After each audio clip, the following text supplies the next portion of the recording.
Hello, everybody. Welcome to Economics Monday. I'm Nick Palavito. I'm your moderator for today's program. And we're going to go over some interesting issues that took place during the week. And later on, hopefully, have our special guest who runs the Black Business Network on the Pod TV network. So first of all, let's bring in one of our hosts, the president of the Pod TV network, Kim Calhoun. Welcome to the show. Yep, we're going to be discussing some real major changes that have taken place in the economic world this week. And with that, we have none other than the person who is the former Comptroller General of the United States of America. Let's bring in the Honorable David M. Walker. David, welcome to the show. There's been some major upheavals in the economic market with Republic Bank being taken over by JP Morgan Chase. Tell me, how does that all take place? How does that happen? What happened to First Republic? Well, they were somewhat of a specialty bank that, like the Silicon Valley Bank, specialized in high net worth individuals and entrepreneurial type companies, if you will. It's my understanding. I will tell you this is the second bank size and consequence in the Federal Reserve District for San Francisco. So something's wrong with the Federal Reserve District of San Francisco, and there needs to be some accountability and possibly some personnel changes as a result of this. As you know, FDIC stepped in and then over the weekend and then cut a deal with JP Morgan Chase, which is now taken over First Republic. And it's interesting. I looked a little bit this morning and saw that Jamie Dimon, who's chairman and CEO of JP Morgan, said, we have a strong and stable financial system, so don't get concerned about this. And then I saw that the chief investment officer of JP Morgan Chase said it ain't over yet. Okay, and so I think one of the things that's going on is that you've had a significant increase in the Fed interest rates. You've also had a significant increase in Treasury rates, and a lot of these banks ended up buying a lot of treasuries, in many cases at the encouragement of the Federal Reserve. And obviously, with interest rates going up, the value of those investments go down. That's how bonds work, unless you're going to hold it to maturity. And what's interesting is there is a way to kind of game the system a little bit by saying if you intend to hold it to maturity, you don't have to write it down on your financial statement. So then really what it comes down to is how much liquidity do you have, right?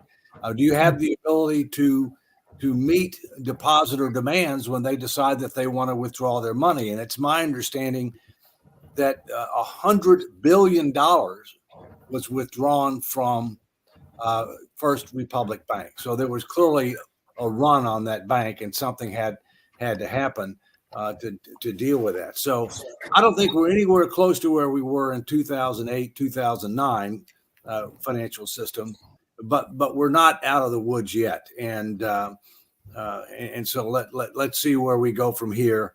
But I don't think we have, the same kind of situation that we had in 8-9. Okay, well, another big issue that took place during the weekend was the debt ceiling. Apparently, there was some agreement by the House to basically take care of the debt ceiling issue, but it's in front of the Senate. It looks like it's dead on arrival. This Russian roulette that's being played with our economic system, what are your thoughts about this?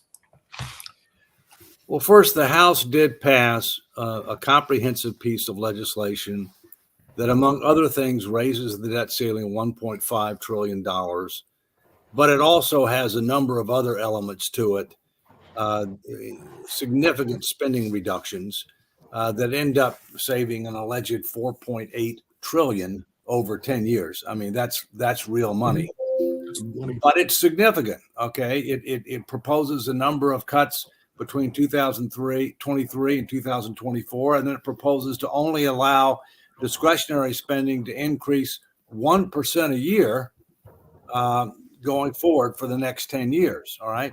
So, and the bottom line is that that's not going to pass the Senate. In fact, Chuck Schumer may not even let it get to a vote in the Senate. In addition, Biden has said that even if the bill was sent to him, that he would veto it. I think we have to be pragmatic here. I mean, we got a couple of issues. First, we have to recognize that the bill that was passed by the House does include a debt ceiling increase. And the reason that bill passed was to put pressure on Biden to get to the table and negotiate. But we have two issues that ultimately we have to resolve. We have to resolve the debt ceiling, and then we have to resolve the budget and appropriations process for fiscal 2024 and then potentially beyond. In my personal view, which I've said publicly and I testified before the House Budget Committee 3 weeks ago, both are important, but they ought to be separated. That we ought to deal with we ought to deal with budget appropriations issues as part of the fiscal 2024 budget process, and there ought to be negotiations on that. At the same point in time, the idea that we're going to unconditionally increase the debt ceiling when our financial condition is deteriorated dramatically and when spending is out of control is unrealistic. So I think that what we need to do is separate those two, and that we need to have negotiations now on the debt ceiling.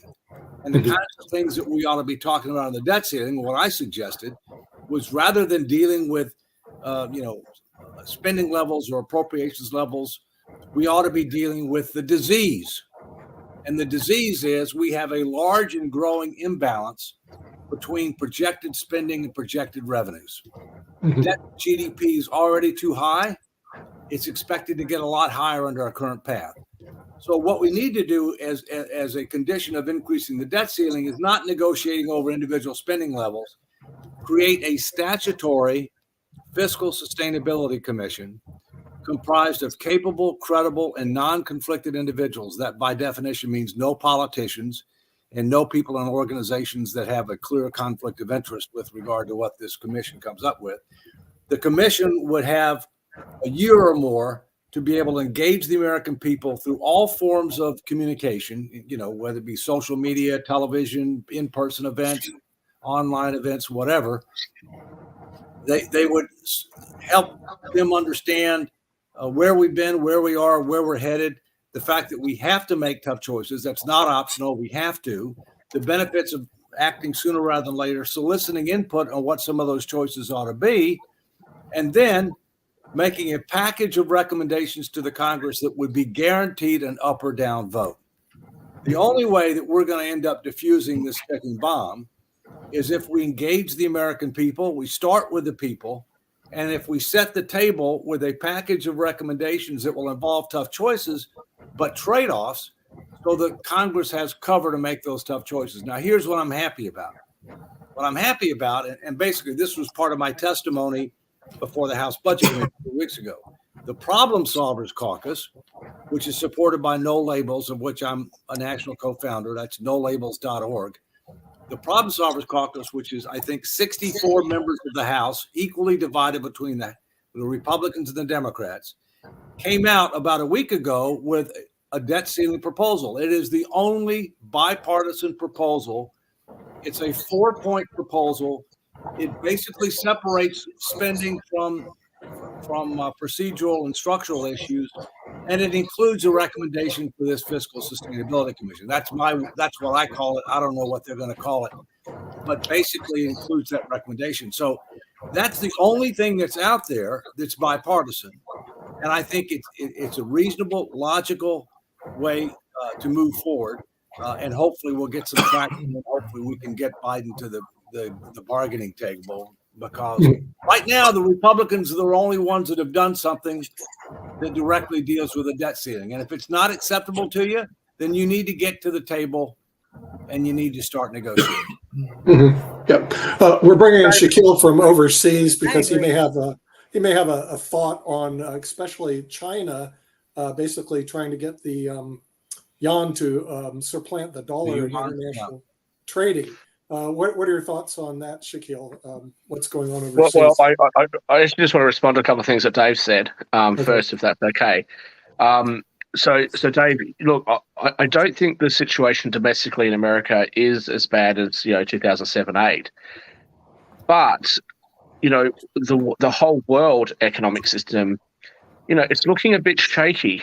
I read a report the other day, something like 25 or 26 of the top countries in the world have inverted yield curves right now. That's a pretty scary situation, and I think it's indicative of something brewing. Now, I don't know I don't know what that's going to result in, but I think that's a real issue that we really need to be concerned about, because obviously the money markets are a bit spooked. But I wanted to ask you a question.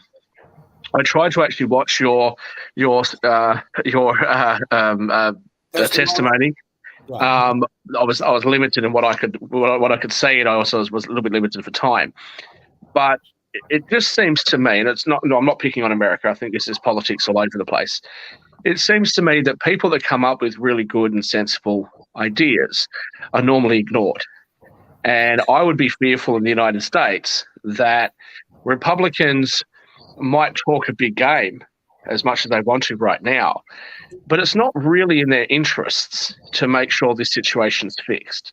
Because if they can, slap Biden around potentially with a default, which I really hope they don't do, slap Biden around, look how bad, your policies were, you weren't prepared to negotiate at all, you said there would be no negotiations. This is just the president and Republicans playing chicken with the economy. It doesn't just affect Americans, it affects the whole world. Do you think that the politicians that sat there and listened to your testimony and listened to your thoughts and suggestions, do you think they're actually going to take it on board and make those changes? Or do you think that this is just the same sort of political theater that many people associate with Washington? Well, first, I think that the bill that was passed by the House is not going to pass in the Senate, would not be signed by the president, okay? Because it merges two issues. It merges spending with the debt ceiling issue. But it does raise the debt ceiling. That the Senate has not passed anything that raises the debt ceiling, even if it's a clean bill. And frankly, I don't think they could pass it. And the president's done nothing. All right. So you have a situation where the most important thing that we need to do right now is to raise the debt ceiling.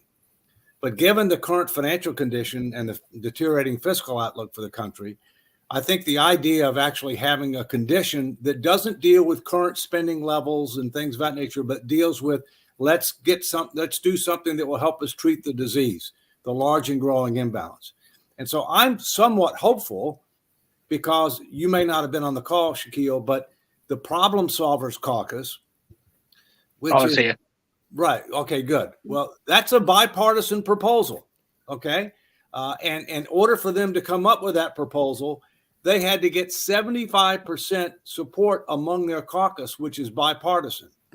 So that's the only bipartisan proposal out there. And what they've done is they've separated what I suggested in the hearing, separate the budget and appropriations issues from the debt ceiling issue. We need to deal with both, but let's deal with the debt ceiling, but don't raise it unconditionally. Raise it conditioned on creating a mechanism that can help us get to the disease. All right.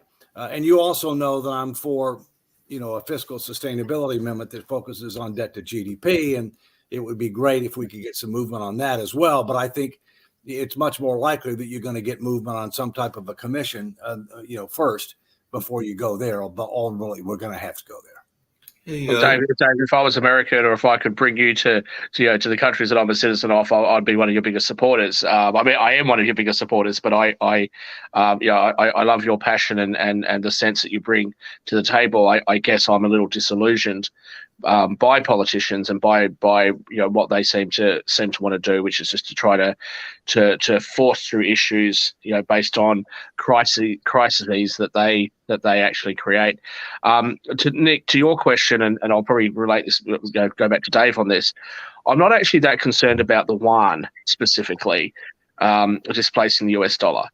What I'm concerned about, especially because they have currency controls, what I am concerned about though is the reduction in trade denominated in US dollars, because it has a flow-on effect to everybody. But I think it's inevitable. And, to be fair, I think there's a lot of countries that will say, well, why do we need to trade with the United States? Or why do we need to use US dollars in the first place? If Australia wants to do something with Samoa, for example, what possible reason is there for Australia to cross its currency into the US dollar? And we're your ally, right? So I think you're going to see, a bit of a push. And then people have been talking about this for a long time, for the US not to necessarily be the sole reserve currency. But my concern is I don't really hear anybody in mass media, and I don't hear any mainstream politicians ever talking about this issue, other than maybe Republicans on Fox, briefly sort of complaining about it. But what my concern is I don't think that the politicians are actually dealing with it. And much like we talk about, Dave, when you say, look, the Social Security trust fund's going to run out of money, and what are we going to do in 2028? When exactly are politicians going to take proper preemptive action to deal with issues that are clearly foreseeable, and the world relying on the US dollar less is a clearly foreseeable issue that's going to come up. Well, Macron is dealing with it right now in Paris, France, by raising the retirement age to the great age of 64. But notice what's happening in Paris, France. Yeah, there's strikes. There's strikes. There's riots. I mean, it's turned into mayhem.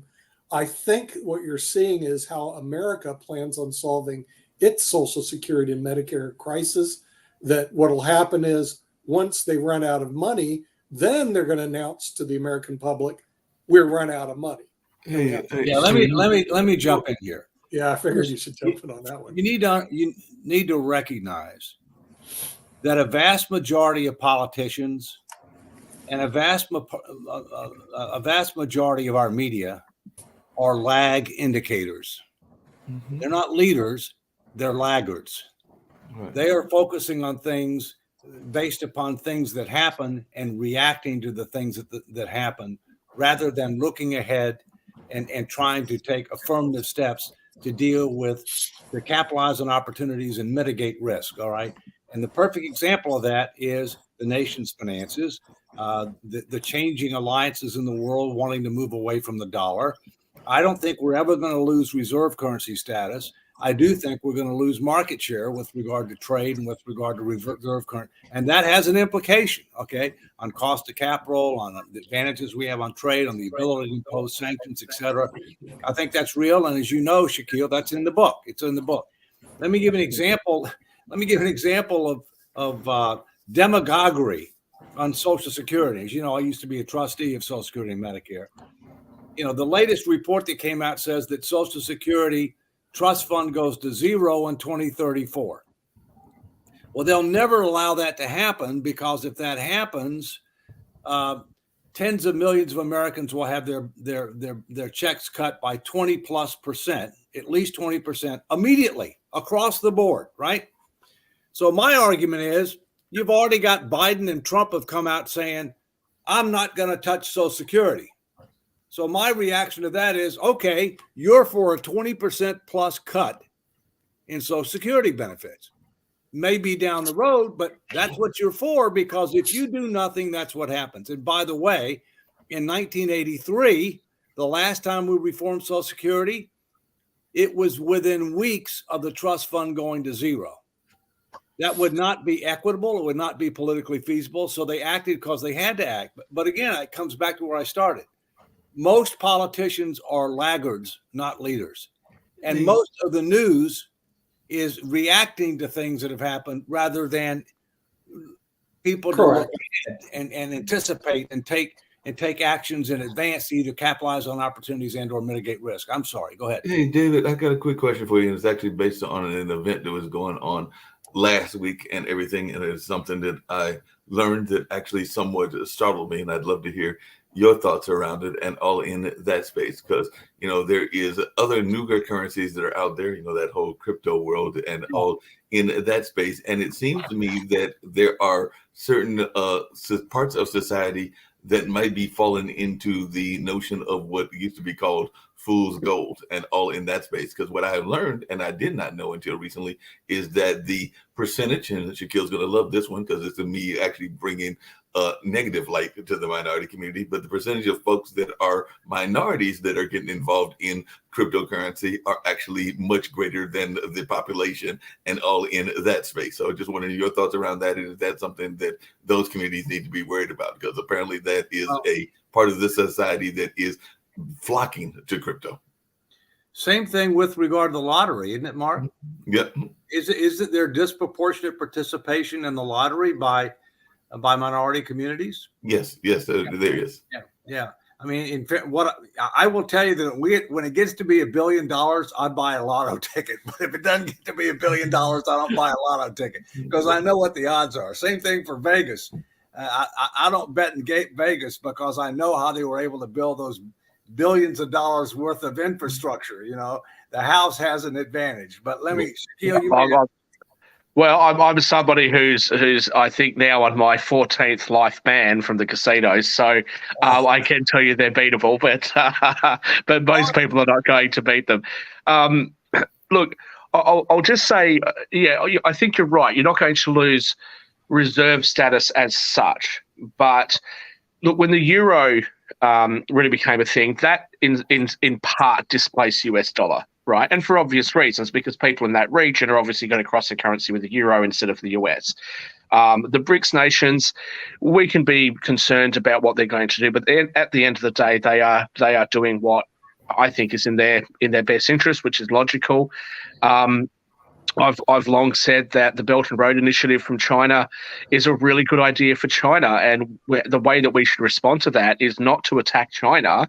The way that we could respond to that is to say, look, we're going to open ourselves up to trade as well. Let's build a Belt and Road Initiative ourselves. And that's not something that should just be the United States. The Five Eyes countries more than anybody. The Five Eyes countries should be in charge of rolling that out and increasing trade.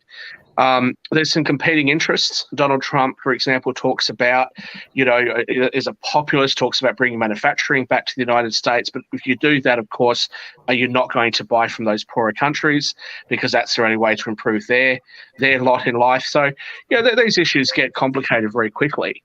When it comes to crypto, Mark, I think look, I understand why minority communities and lots of people are attracted to cryptos because, it's the libertarian ideal. You don't have to deal with government, etc. I have some concerns about the stability of crypto, but more importantly, I'm actually very concerned about the push by many governments around the world to introduce government fiat cryptocurrency. And one of the reasons I'm concerned about is not actually just about the government doing it. It's what sort of control does that give government? Does that mean that if the government thinks that I drink too much, they can then say, well, we're going to turn off your digital currency so you can't buy more than the amount of alcohol that we think's okay, or more than the amount of cigarettes that we think that's okay, or more than the amount of chocolate bars that we think's okay?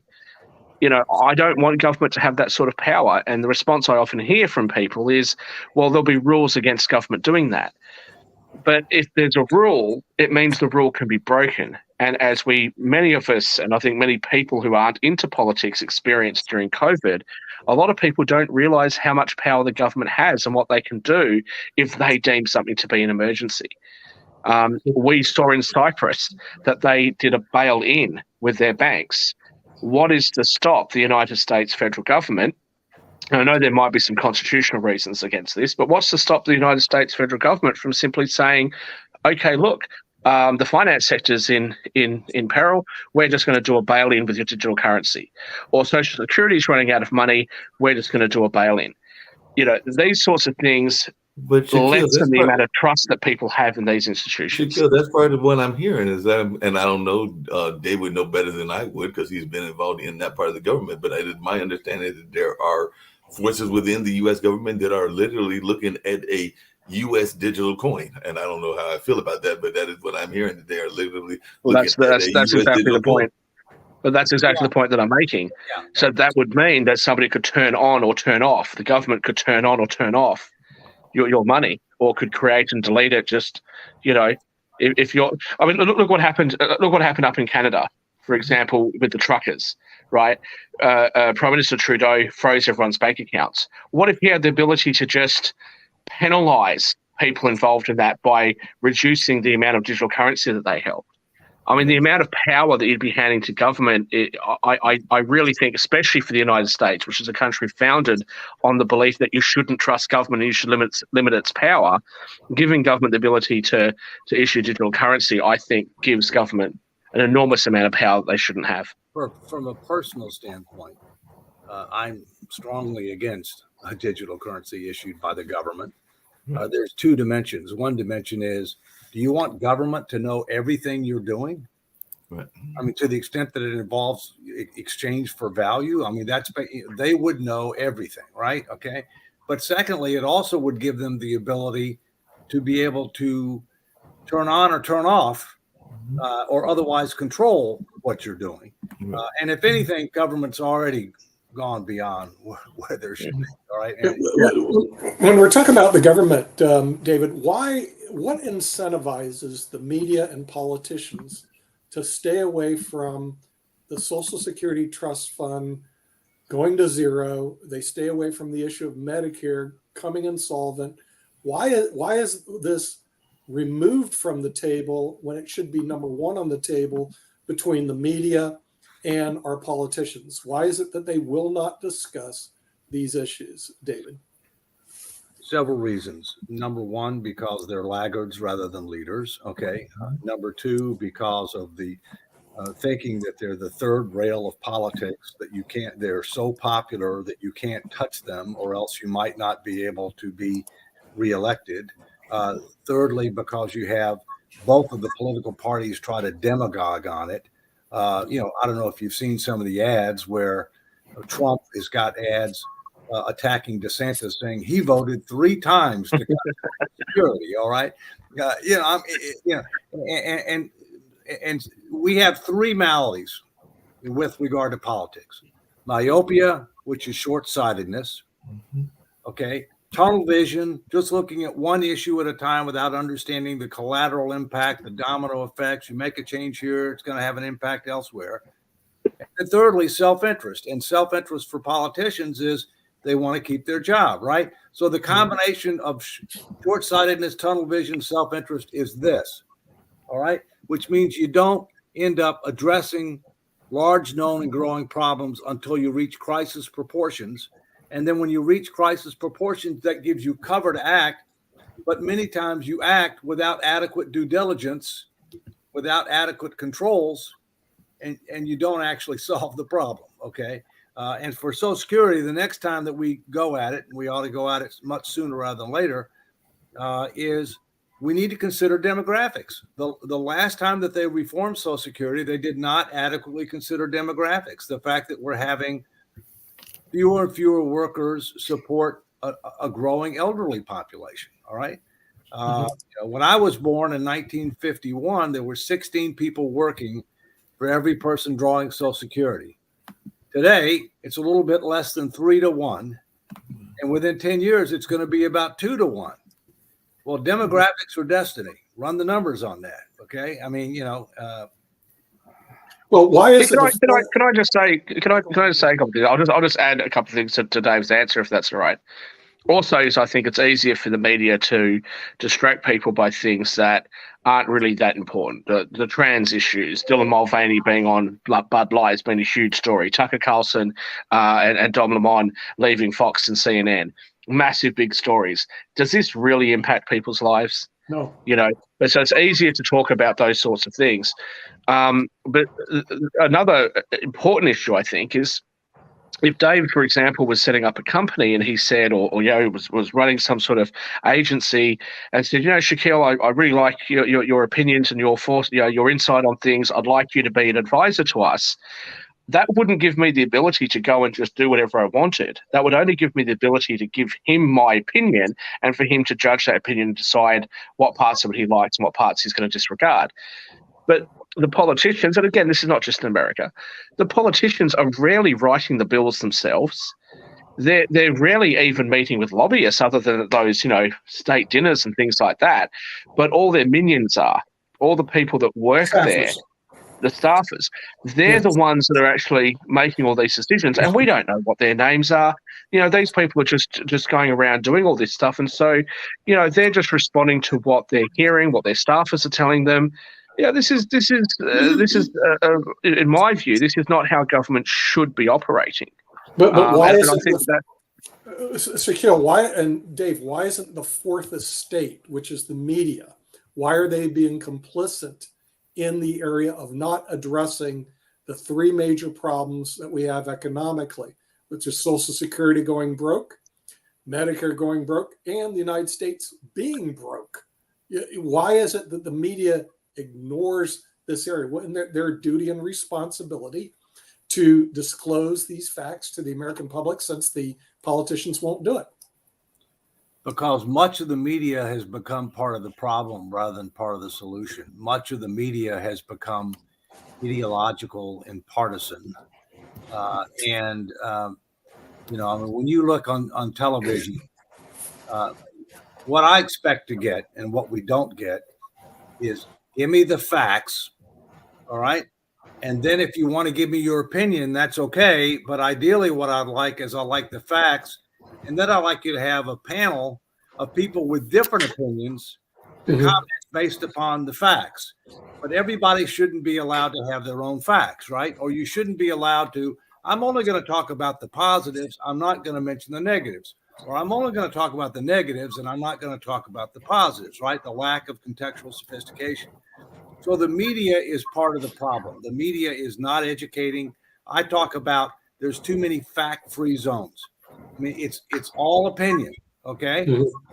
And so, the media needs major reforms as well. But then the media has economic considerations too, right? The media is turned into be more entertainment rather than education. I mean, it's about ratings and it's about getting advertising. And by the way, who's the biggest advertiser for television? What segment of the economy is the biggest advertiser for television? Is it the drug companies? The drug companies, right? And we're the only major industrialized nation that allows drug companies to advertise on TV. And it shouldn't. No. Other countries like Australia do allow them to, but not to the extent, not to the extent that you do in America. And I have to tell you, when I'm in the United States and I watch your ads, and I always get a chuckle because they're also required to tell you what can go wrong. So it's like, hey, did you stub your toe? Well, we've got this pill that you can take that will lessen the pain when you stub your toe. And then right at the end of the ad, where they have all these people that are really happy and skipping around the park. And then right at the end of the ad, it's like, taking this pill can cause permanent blindness. You can have a heart attack and a stroke. And you sit there going, look, the pill is going to be worse for me than the pain of stubbing my toe. But I do want to just say to you, Dave, I think that one of the concerns with media and with, it being an entertainment type of environment is that I know when people ask me what I actually do for a living, everyday people that I meet, it's really hard for me to explain what I do. And then when I try to explain it to them, their eyes glaze over. And, more locally, I'll have people that say, well, who cares what happens in America? What does it have to do with our economy? I'm like, well, America is one of the largest, or is the largest economy in the world. So when something happens over there, it affects all of us. And they'll have people go, well, that's ridiculous. That shouldn't happen. We should change that. And it's like, you don't understand how the economy works. So I think there's a real lack of knowledge, experience, education in these areas. And who wants to talk about finance? Who wants to talk about interest rates? Who wants to talk about all these issues? You made a suggestion a couple of months ago about perhaps raising the age of retirement and, potentially reducing benefits. And I quipped back at you and said, "You boomers, you've had this dream run through life and you're making us, go through all of this." But to be fair, in part, that's kind of a default. There's a generation of people that has paid into a system based on a certain promise, and that promise is being broken. Now, I do actually agree with you. I actually think that's probably the only feasible solution. But on the same token, why should people be required to pay, or it's payroll tax half paid by their employer, to pay into a system where the government decides how that money is invested? We trust insurance companies.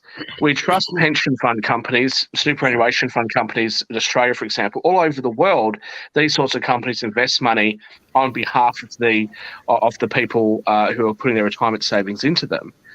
Maybe it's time for a more free market solution. Maybe some people should be able to opt out of the social security system and be able to choose insurance contracts, be able to choose, long-term investment products and things like that, and hold those companies to account if they don't perform. Maybe that's a better solution. Shaquille, but isn't that part of the problem? And I'd love to hear Dave's thoughts about what I'm going to bring in, because I hear what he's saying. And I know we've got the media show coming up and everything, but it seems to me that part of what happened is that there isn't really a true established media the way it used to be, because I do remember the days of Walter Cronkite and a number of the other folks that used to do that more traditional kind of media. It's part of the reason that I got into journalism and all in that space. But right now it is a group of thousands, if not tens of thousands, if not millions, citizen journalists, because that is what basically Clubhouse and a number of other things are, and some very corporate media types as well, because a lot of the media is very corporate dominated in terms of big media. So it's like big media and a series of citizen journalists that are all over the place in terms of their politics. I don't know that Mark, can I just point something out? And I do want to get David's response both to my comments and yours, but can I just point something out here, just to use one example? Milton Friedman brought out the Free to Choose books and then brought out a 10-part series, and that was, I believe, in the late 60s or early 70s. It's still available on YouTube. Media was more responsive and was more able to bring people together, and Free to Choose really proved that, where they were bringing people together from various political views and discussing the issues. Milton Friedman talked about Social Security and actually said that exactly the issue we're having right now was going to happen.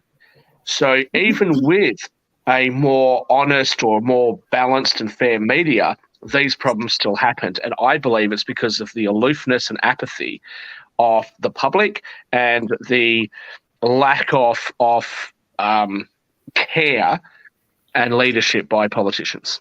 No, I don't agree with you on that. Let me jump in if I can. First, you got to keep in mind, back when I was younger, okay, before the internet, before cable television, there were 3 major networks. Exactly. Right, and they were only on for like a half hour at night. All right. Yep. The national news was on for a half hour, and then you got to decide who did you trust to get your news from. Mm-hmm. And clearly the winner during the 60s was Walter Cronkite. Right. And in fact, if you CBS News, and if you recall, when Walter Cronkite came out against the Vietnam War in some of his language, all right, LBJ, Lyndon Baines Johnson, who was the president at the time, said, "If I've lost Walter Cronkite, I've lost the nation." All right. The truth is, now we have many, many different media outlets. Okay. In addition to that, it's much more entertainment than it is news. In addition, it's 24/7. All right. Plus people self-select which channel they're going to go to in order to get their information, which tends to be either to the right or the left of what I call the sensible center. There are outlets I look at more than others, but I do try to go and look at different outlets to see how they present the same issue. And it's shocking how they present. Now, several things. First, one of the things that's different is people are living a lot longer. Mm-hmm. So when Social Security was created, people weren't living as long, right? And so the system was set up to be able to support people for a certain number of years in retirement. Now those years are a lot longer, right? So that's one of the issues you got to deal with. Secondly, on the investment side, the only thing right now that Social Security is allowed to invest in is U.S. Treasuries or securities backed by the full faith and credit of the United States government. Now, there is a senator, Senator Cassidy from Louisiana, who is proposing to change that and to allow for different kinds of investments, including stocks and bonds and things of that nature, as part of the solution, if you will. So that's on the table. But we have to keep in mind that Social Security is a social insurance program. Believe it or not, while it was not intended to be this way, over 50% of the people who draw Social Security benefits, that is overwhelmingly their primary form of retirement income.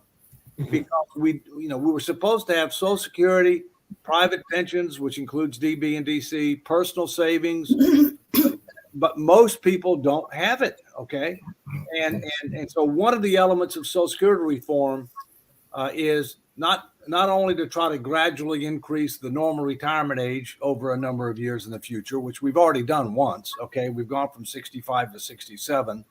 We did that in 1983, given longer lifespans. But also to have a supplemental individual account, a supplemental savings account where individuals would be able to control the money. It's in their name. They can invest it, in a number of different investment options, similar to what we call the Federal Thrift Savings Plan, which is the largest 401k defined contribution plan in the world.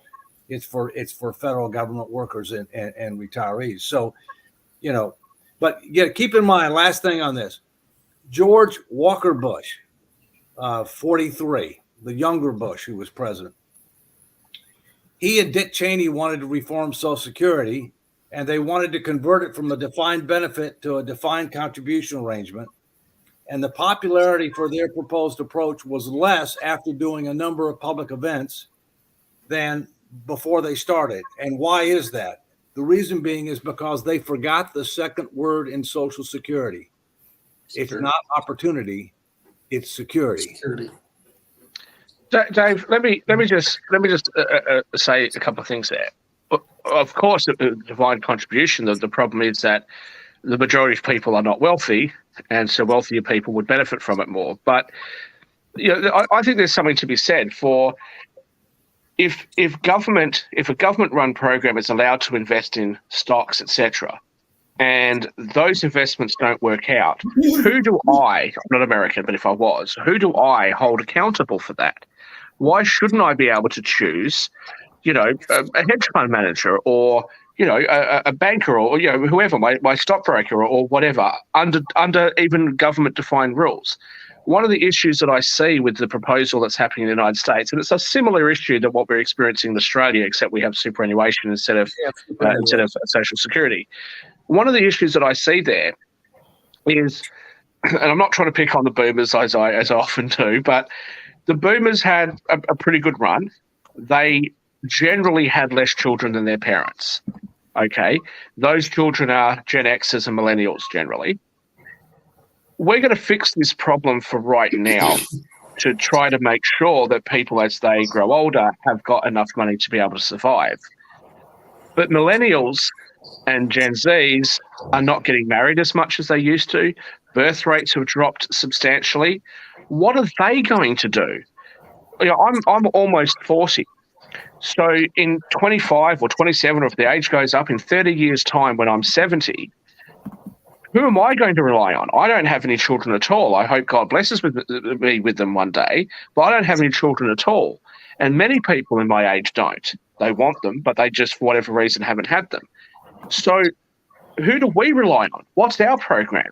Wow. And I personally think that if I'm forced to contribute to a government program that may or may not be solvent later on, surely I should have the choice to be able to invest those funds, which are being invested supposedly on my behalf, where I want to see them invested, as opposed to where government says they should go.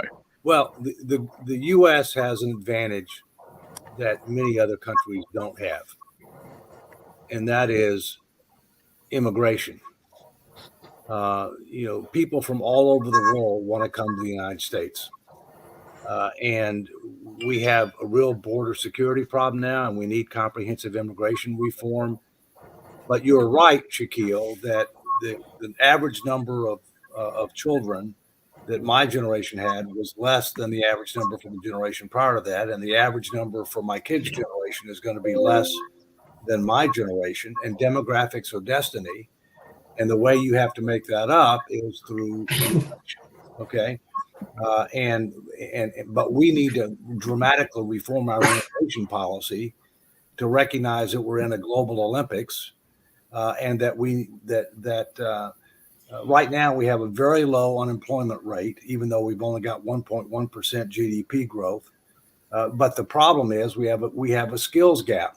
We have a huge gap between what we need and what's available. And that's because we need to reform our immigration system. We need to reform our education system. We need to reform our training system, and do a number of things in order to gain a better match.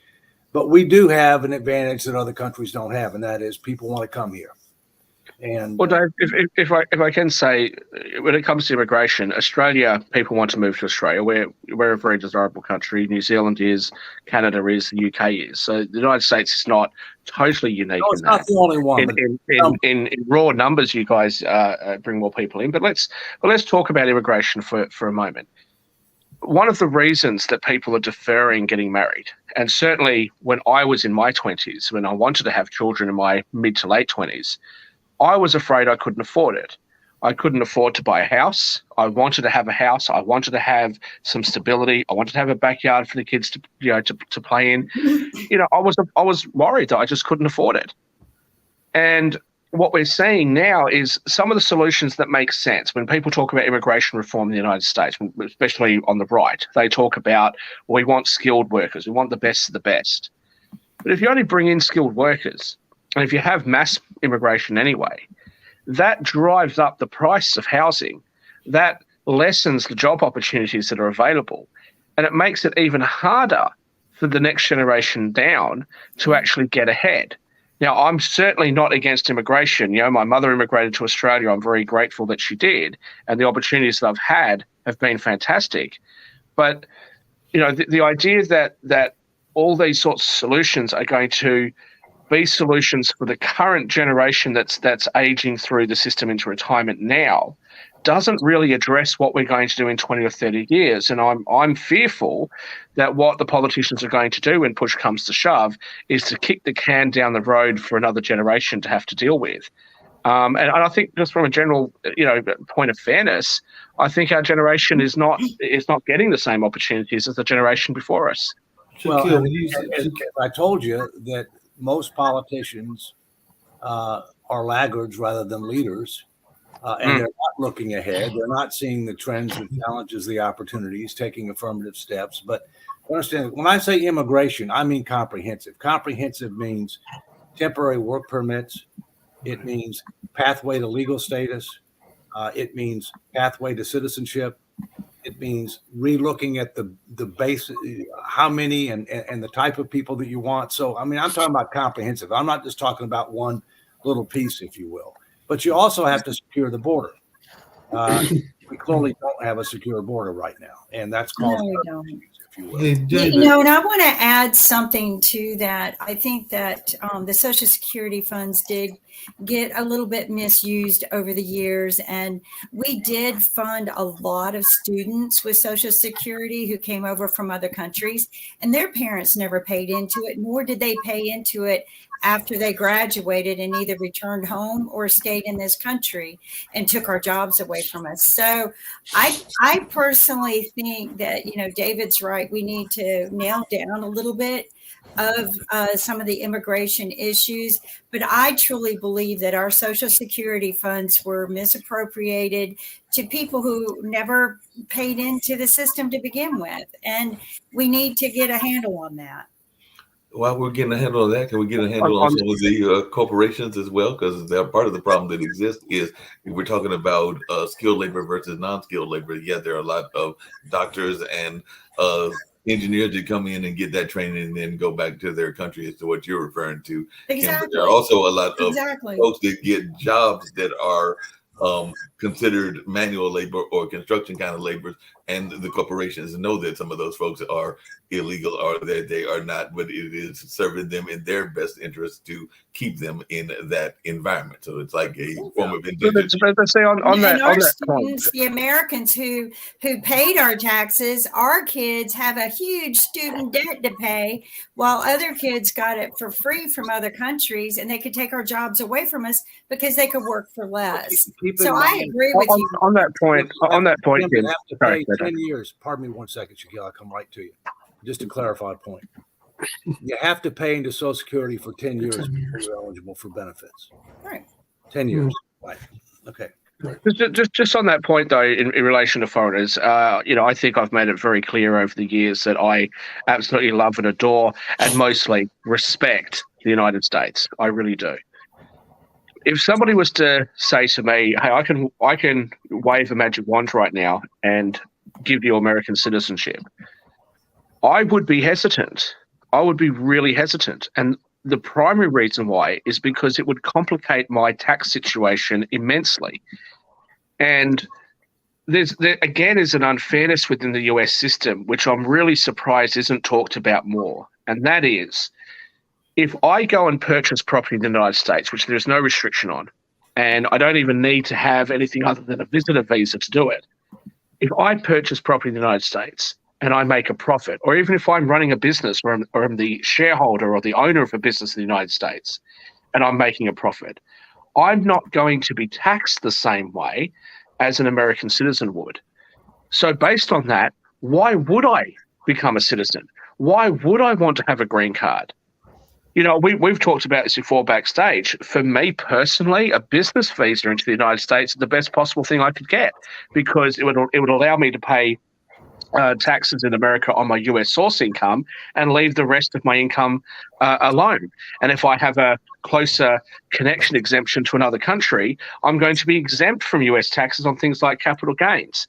So when American governments talk about increasing taxes on the rich or increasing taxes on people for whatever the reasons are, to fund Social Security or to do anything else, because your country is so open, as I think it should be, to foreign investment, what you're actually doing is you're disadvantaging Americans and favoring foreigners, and foreigners that aren't hostile, foreigners like myself that are coming from allied countries. We get to benefit from the complexity of your system because you guys have to actually put up with your system and try to navigate it, and we don't. That's not a tenable situation. And I think that on a wider scale, when September 11 happened, Michael Moore made a documentary where he talked about the Saudi owning 8% of the United States. How much of the United States is owned by the Chinese right now? Hey, There's so much foreign interest in the United States. Hold on 1 second. I just wanted to bring in Dr. Kelly. He may have some thoughts around this, since he is definitely very much involved in the economic space, the founder of the Black Business Olympics, and all in that kind of way. And one of the things I was going to ask David before Dr. Kelly joined is, how much do our kids not understand economics? But Dr. Kelly may have some thoughts around that as well, since I know part of what he's trying to do is make sure that our kids have the supplies, as well as make sure that they are informed about economics, particularly within the minority community. Dr. Kelly, I turn it over to you. Yeah, and unmute yourself, Dr. Kelly. Thank you very much. First of all, I know this has got to be one of those meetings that I need to be in at 11 o'clock. This morning, I just finished the Black Business Olympics, which was 7 days of intense business owners all over the globe, which was very successful. And this morning, I double booked. I got the email from Nick, but I double booked and was in a meeting this morning with my board and a couple of other boards across the country. And I did want to make it. I didn't hear much of what was going on, but when you begin to talk about economics, I do have a space that I play in, but I want to hear more so that I can understand where the dialogue is going. And I don't want to keep you guys. I know y'all have been going on since 11 o'clock. Well, I think, Nick, what we ought to do is try to bring Dr. Kelly back on at some point. One of the things that we've talked about in the past, Dr. Kelly, is, we're a great country, but our K through 12 education system is not top 25 in the world. And there's only 14 states out of 50 states that require financial literacy and civic responsibility courses in high school. And I think that's part of the reason that we're so dysfunctional is people don't know how to handle their finances. You don't want to look to government as an example of how to handle it. And they don't understand what their responsibilities are as a citizen of this great republic. And so maybe what we can do is have a separate session where we talk about economics and the need to try to be able to deal with our education and training system, throughout, including the minority communities. And along those same lines, I know that one of the things that Shaquille has pushed back on me at, and you might have a quick answer for him, is he sometimes wonder why in this particular date and time we need to still have economic factors that are addressing the minority community. But I'll let you. Mark. Sorry, that. Hang on a second. I'll let you. That's a mischaracterization of what I've said. And if we're going to discuss that with Dr. Kelly, then I think that's probably for another show, because I do have some potent points on that. And the way that you've just described it, it's as though I just dislike any kind of of incentive for minorities. I mean, which is patently absurd. But Dave, I just wanted to ask you though, can you just respond to my comments about the potentially preferential treatment that foreigners such as myself might get in the United States? And by the way, this is reciprocated. Americans investing into Australia get certain benefits that Australians wouldn't get because of the complexity of our laws. But we're talking mostly about the United States here. Do you think that that's an issue? Because to me, I often, I know I course of my friends, I'm like, it's as though the US taxpayer is subsidizing what I want to do. Like, why wouldn't I take this? I think it's an issue, but I think we're out of time.